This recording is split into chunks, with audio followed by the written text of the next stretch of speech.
폭스바겐 ID 버즈 낭만과 현실 사이 0 도대체 언제 나오냐? 여러분 달력 한번 보세요. 오늘 며칠입니까? 2025년 12월 15일입니다. 폭스바겐 코리아 형님들 분명 2025년에 출시한다고 하지 않으셨나요? 지금 길거리의 ID 버즈 보이십니까? 안 보이죠? 네, 우리가 또 속았습니다. 미국 형님들은 벌써 타고 다니면서 따봉 날리고 있는데 우리만 손가락 빨고 있습니다. 하지만 여러분, 긍정적으로 생각합시다. 돈 모을 시간이 3개월 더 늘어난 겁니다. 드디어 내년 봄, 진짜로 상륙할 이 녀석 단순히 이쁜 쓰레기인지 아니면 기아 PV5랑 스타리아 씹어먹을 게임 체인저인지 오늘 오토랩이 뼈 때리는 분석으로 아주 낱낱이 파헤쳐 드리겠습니다. 구독, 좋아요 받고 출발합니다. 1. 디자인 앤 하차감. 이게 차야? 패션이야? 자, 디자인부터 보시죠. 솔직히 이 차 회사요? 이뻐서 사는 겁니다. 저 멍청해 보일 정도로 순박한 눈망울, 전면부에 저 큼지막한 폭스바겐 로고, 도로에 깔린 환한 표정의 차들 사이에서 혼자 웃고 있습니다.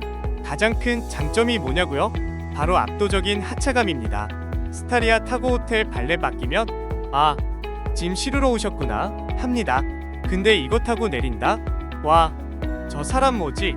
되게 힙하다 소리 바로 듣습니다. 이건 자동차가 아니라 나를 표현하는 거대한 패션 아이템입니다. 2. 스펙 분석. 한국엔 무조건 긴 놈이 온다. 한국 시장 무시하면 안 됩니다. 숏바디 그런 거 안 먹힙니다. 우리나라엔 무조건 롱 휠베이스 모델이 들어옵니다. 스펙 딱 정리해드립니다. 배터리 91kWh 대용량 기존보다 더 커졌습니다. 주행거리 해외 인증 약 470km인데 솔직히 한국 환경부 인증 빡센 거 아시죠? 겨울철 히터 틀고 뭐하면 실주행 300km 후반에서 400km 초반 예상합니다. 스타리아 하이브리드처럼 주유소 안 가는 차 아닙니다. 충전 부지런함, 파워, 후륜 싱글 모터 기준 282마력, 카니발 가솔린이랑 비슷한데 전기차라 초반 토크가 좋아서 답답함은 전혀 없습니다. 3. 미친 장점 1억 원의 가치를 증명하는 기술력. 그렇다면 이 차가 왜 비싼가? 단순히 디자인 때문인가? 아닙니다. 1억 원에 육박하는 가격을 납득시킬 6가지 핵심 기술이 있습니다. 첫째, 스마트 글라스 루프입니다. 폭스바겐 역사상 가장 넓은 파노라마 선루프인데 덮개가 없습니다.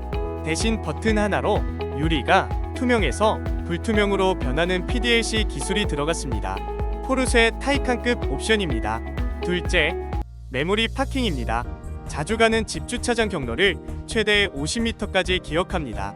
근처에 도착하면 차가 스스로 핸들을 돌리고 브레이크를 밟아 주차를 완료합니다. 덩치 큰 차의 필수적인 기능이죠. 셋째, 트래블 어시스트와 수험 데이터입니다. 단순한 차선 유지가 아닙니다. 클라우드에 축적된 다른 폭스바겐 차량들의 주행 데이터를 실시간으로 불러옵니다. 그래서 차선이 희미한 시골길에서도 앞차의 궤적을 따라 안정적인 자율주행급 보조를 수행합니다. 넷째, 경이로운 회전 반경입니다. 후륜 구동 특성상 앞바퀴 조향 각도가 큽니다. 전장은 길지만 유턴할 때는 경차 수준으로 짧게 돌아나갑니다. 좁은 골목이 많은 한국 지형에서 엄청난 강점입니다. 다섯째, 운전자 중심의 편의성입니다. 상용차 베이스가 아닙니다. 1열에는 에르고, 액티브 마사지, 시트와 하만카돈 사운드 시스템이 적용되어 승용 세단급의 거주성을 제공합니다. 마지막 여섯째, 버즈 박스의 활용성입니다. 센터 콘솔을 통째로 탈부착할 수 있어 1열에서 2열로 워크스루가 가능합니다. 여기에 병따개와 얼음극계를 숨겨둔 위트 있는 디테일은 폭스바겐만의 감성 포인트입니다. 4. 뼈 때리는 단점 1억짜리 차에 이게 맞아? 자, 이제 야끄만 8구 단점 들어갑니다. 정신 바짝 차리세요. 가장 큰 문제는 2열 창문입니다. 카니발처럼 완전히 개방되는 방식이 아닙니다. 옵션에 따라 아예 고정되어 있거나 일부만 열리는 쪽창 방식일 가능성이 큽니다. 패밀리카로 쓸 때 뒷좌석 탑승자가 답답함을 호소할 수 있는 부분입니다. 두 번째는 소재의 고급감입니다. 친환경 소재를 대거 적용했지만 1억 원이라는 가격대를 고려하면 실내의 플라스틱 질감은 다소 아쉽게 느껴질 수 있습니다. 세 번째는 V2L의 확장성입니다.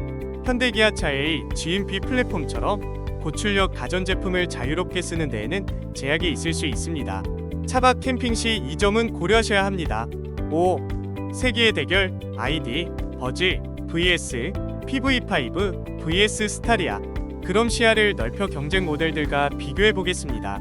이미 지난 8월 출시되어 도로에서 흔히 보이는 기아 PV5 그리고 내년 2월 출시될 스타리아 전기차, 이들과의 승부는 명확합니다.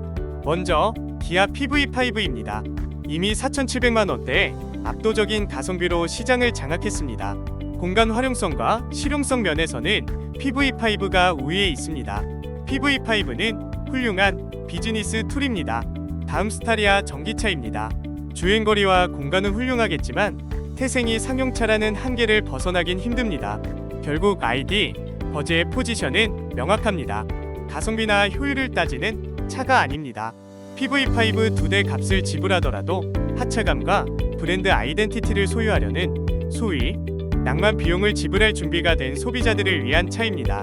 6. 한국엔 미국 커뮤니티 반응, 미국 형님들 반응. 셔럽 앤 테이크 마이머니, 닥치고 내 돈 가져가. 드디어 긴 버전 나왔다. 이게 진짜 버스지. 가격이 좀 사악한데.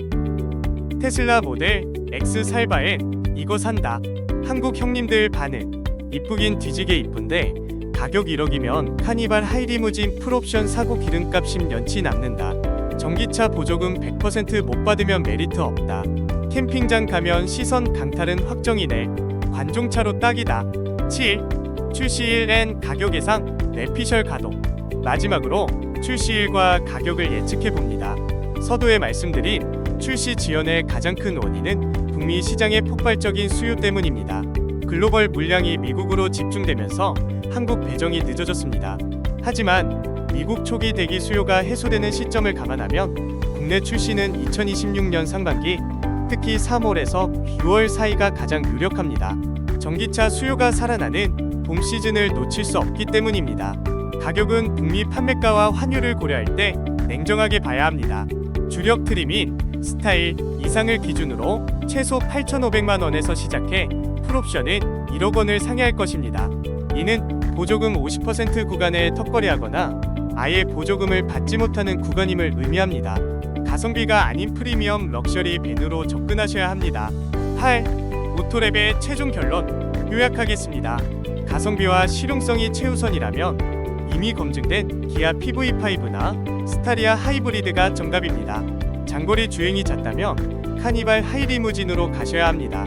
하지만 남들과 다른 독보적인 하차감을 원하시거나 캠핑과 레저 활동에서 나만의 개성을 표현하고 싶다면 내년 봄 ID 버즈는 대체 불가능한 선택지가 될 것입니다. 형님들의 선택은 뭔가요? 미래의 로봇 기아 PV5냐? 낭만의 끝판왕 ID 버즈냐? 댓글로 여러분의 생각을 남겨주세요. 지금까지 오토랩이었습니다. 감사합니다.